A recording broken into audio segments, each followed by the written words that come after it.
इस वीडियो में हम बात करेंगे इन सब फीचर के बारे में और साथ में ये C1 C2 क्या है या ये JPG और RAW कौन से फोटो होते हैं। अगर आप सीखना चाहते हैं तो इस वीडियो को पूरा देखें। और इन दो फीचर IS और शटर स्पीड के बारे में पिछली वीडियो में बता चुका हूँ। अगर आपने वो वीडियो नहीं देखी तो सबसे पहले उसी को देख लें, फिर इस वीडियो को देखें, नहीं तो आप अच्छे से समझ नहीं पाएंगे। अगर आप इस चैनल पर नए हैं तो आपको बता दूं, हमने एक मोबाइल कैमरा सीरीज की शुरुआत की है। ये उस सीरीज की 6th वीडियो है। अगर आप पिछली वीडियो देखना चाहते हैं तो उस पूरी सीरीज का लिंक डिस्क्रिप्शन में है, आप चेकआउट कर सकते हैं। और ये बिल्कुल फ्री कोर्स है, इसका चार्ज सिर्फ आपका एक लाइक है।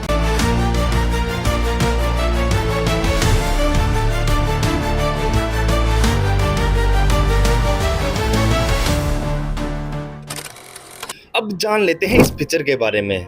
मैं इसका कोई ज्यादा इस्तेमाल नहीं करता हूँ, पर अगर आपको यूजफुल लगता है तो आप इसका इस्तेमाल कर सकते हैं। इसका काम ये है कि अगर आपको लगता है कि ये जो लाइट फोटो में आ रही है ये ज्यादा वार्म कलर है, ये ठीक नहीं है, आपको कोई दूसरा कलर चाहिए इस फोटो में, तो आप इस घड़ी को घुमाकर अपने पसंद का कोल कलर भी चूज कर सकते हैं।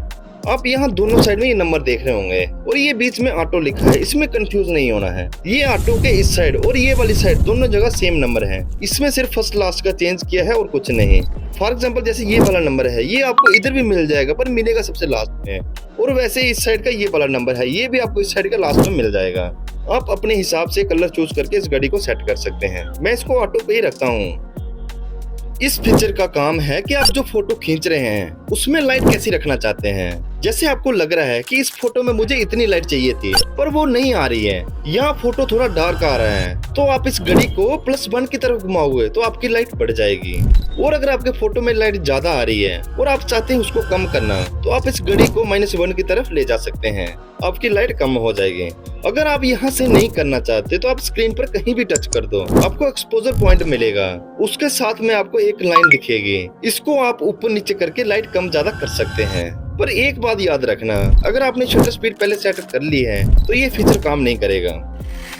अब लास्ट में एक फीचर बचा है, जान लेते हैं इसका क्या काम है। आपने इस मोबाइल कैमरा सीरीज की पिछली वीडियो देखी होगी जिसमें मैंने सुपर मैक्रो फीचर के बारे में बताया था। अगर आपने नहीं देखी तो आप देख सकते हैं, वीडियो का लिंक डिस्क्रिप्शन में है। अगर आपके मोबाइल कैमरा में वो सुपर मैक्रो फीचर नहीं है तो आप यहाँ से भी उसके जैसा फोटो खींच सकते हैं। आपने सिर्फ इस पर क्लिक करना है, आपके सामने घड़ी खुल के आ जाएगी। सबसे पहले जान लो इन दोनों फीचर के बारे में। इस घड़ी को जैसे ही इधर घुमाओगे तो इसका मतलब है कि आपके मोबाइल के 2-3 सेंटीमीटर से डीप फोटो क्लिक करेगा, पर जैसे ही मोबाइल को थोड़ा दूर करोगे तो आपका सब्जेक्ट ब्लर हो जाएगा। अगर आप सुपर मैक्रो के बारे में डिटेल में जानना चाहते हैं तो पिछली वीडियो देख सकते हैं। इस घड़ी को जैसे जैसे इधर घुमाओगे आपका सब्जेक्ट ब्लर होता जाएगा जिसका आप फोटो खींच रहे थे, मतलब कि आपका कैमरा दूर की जगह को फोकस करने लग जाता है। आप जैसे ही इस घड़ी को लास्ट ले जाओगे तो आपका कैमरा सिर्फ दूर के सब्जेक्ट को फोकस करेगा, मतलब कि अगर पास में कुछ चीज है तो वो ब्लर हो जाएगी और दूर में कुछ भी है वो एकदम साफ दिखाई देगा। आप अपने हिसाब से फोटो खींचते समय इसको सेट कर सकते हैं। उम्मीद करता हूँ आपको ये सब सेटिंग समझ आ गई होगी। अब जान लेते हैं इन सब फीचर के बारे में कि इनका क्या काम है फोटो खींचते समय। इस टाइमर फीचर को मैं पिछली वीडियो में बिल्कुल बारीकी से समझा चुका हूँ, अगर आप इसके बारे में जानना चाहते हैं तो लिंक डिस्क्रिप्शन में है। अब जान लेते हैं इस फीचर के बारे में कि ये C1 और C2 क्या है। ये दोस्तों एक बहुत अच्छा फीचर है जो मोबाइल कैमरे में दे रखा है, नहीं तो ये पहले DSLR कैमरे में ही देखने को मिलता था। इसका काम ये है कि जैसे हम कोई फोटो खींचते हैं तो उससे पहले हम उसकी सेटिंग करते हैं कि मुझे इतना ISO रखना है, इतना वाइट बैलेंस रखना है, इतना शटर स्पीड और अपर्चर रखना है, या इतनी ब्राइटनेस रखनी है, और फिर फोटो क्लिक करते हैं। और जब कैमरा बैक करते हैं तो जो सेटिंग हमने की थी सब रीसेट हो जाती हैं, यानी डिलीट हो जाती हैं। अगर हमें फिर से पहले जैसा फोटो खींचना है तो हमें फिर से सेटिंग करनी पड़ेगी, और ये हर बार ऐसा ही करेगा। इसीलिए मोबाइल कंपनी वालों ने ये फीचर दे रखा है। जैसे ही आप C1 पर क्लिक करते हो तो यहाँ पर आपको C1 लिखा हुआ मिलेगा। उसके बाद आप यहाँ पर कोई भी सेटिंग चेंज करते हो और आपको लगता है कि इस सेटिंग की मुझे बार बार जरूरत पड़ेगी फोटो खींचते समय, तो यहाँ पर आप एक सेव का ऑप्शन देख रहे होंगे, उस पर क्लिक करके सेव कर सकते हैं। और अगर आपको लगता है कि ये बहुत अच्छी चीज है, मुझे एक की जगह 2 सेटिंग सेव करके रखनी है, तो आप यहाँ C2 पर क्लिक करके सेव कर सकते हैं। अब आप सोच रहे होंगे कि इसका इस्तेमाल कैसे करना है या इसको बंद कैसे करना है, तो आपने कुछ नहीं करना है, बस इस ऑप्शन पर क्लिक कर देना है। अगर आप इस पर क्लिक करोगे तो आप कोई भी नई सेटिंग करके फोटो खींच सकते हैं, या फिर आप पहले से C1 C2 यूज कर रहे हैं तो उनको बंद कर सकते हैं। और अगर आपको लगता है कि जो मैंने C1 C2 में सेटिंग सेव की थी उसी सेटिंग में मुझे फोटो खींचना है, तो आप उस पर क्लिक कर सकते हैं। आपकी वही सेटिंग ऑटोमेटिक यहाँ पर हो जाएगी। फिर आप एक क्लिक में फोटो खींच सकते हैं। आपको जो समझाना चाह रहा हूँ आपको समझ आ रही है कि नहीं, हमें कमेंट करके बता सकते हैं। अब जान लेते हैं इस फीचर के बारे में।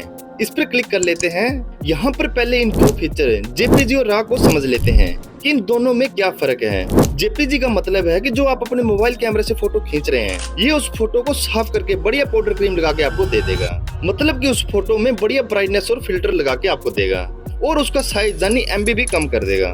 और दूसरी तरफ रॉ है, अगर आप इस पर रखकर फोटो खींच रहे हैं तो ये आपको वैसा ही फोटो खींच के देगा जैसा व्यू वहाँ का है। उस फोटो में कोई एडिटिंग या पाउडर क्रीम नहीं लगाएगा। जैसा आपका सब्जेक्ट होगा वैसा ही फोटो आपको मिल जाएगा और इसकी एमबी भी बहुत ज्यादा होती है। फिर आप सोच रहे होंगे कि ये रॉ फीचर दे क्यों रखा है। वो इसीलिए दे रखा है कि अगर आप खुद से फोटो एडिटिंग करने को शौकीन हैं तो आप रॉ फोटो खींचकर एडिटिंग कर सकते हैं। जेपीजी फॉर्म में ज्यादा एडिटिंग नहीं कर सकते क्योंकि उसमें ऑलरेडी पहले से एडिटिंग हो गई होती है। अब आपको ये दोनों फीचर समझ आ गए होंगे। अब जान लेते हैं कि फिर इसका क्या काम। इसका काम भी इसी की तरह है पर इसके मुकाबले इसमें ज्यादा डिटेल होगी और ये उस फोटो को एचडीआर में कन्वर्ट कर देगा, यानी कि उसको हाई क्वालिटी रेजोल्यूशन में बदल देगा। इस पर क्लिक करने के बाद आप इसकी रेशो चेंज नहीं कर सकते। अगर आप रेशो के बारे में नहीं जानते तो इस वीडियो को देख सकते हैं। बहुत डिटेल में मैं इस रेशो फीचर को समझाया हूँ। वीडियो का लिंक डिस्क्रिप्शन में है। इस वीडियो में हमने सीखा है कि इस प्रो मोड में इन सब फीचर का कैसे इस्तेमाल कर सकते हैं और इस C1 और C2 का क्या काम है या इस जेपीजी और रॉ फॉर्मेट में क्या अंतर है। उम्मीद करता हूँ आपको ये सब फीचर समझ आ गए होंगे। और अगर आपका कोई सवाल है या हमें कोई सुझाव देना चाहते हैं तो आप कमेंट कर सकते हैं। तो अगर आपको ये वीडियो पसंद आई है तो अपने दोस्तों और फैमिली मेंबर के साथ जरूर शेयर करें ताकि उनको भी इन सब की जानकारी हो। तो फिर मिलते हैं नेक्स्ट वीडियो में, तब तक के लिए दो इजाजत। धन्यवाद। जय हिंद।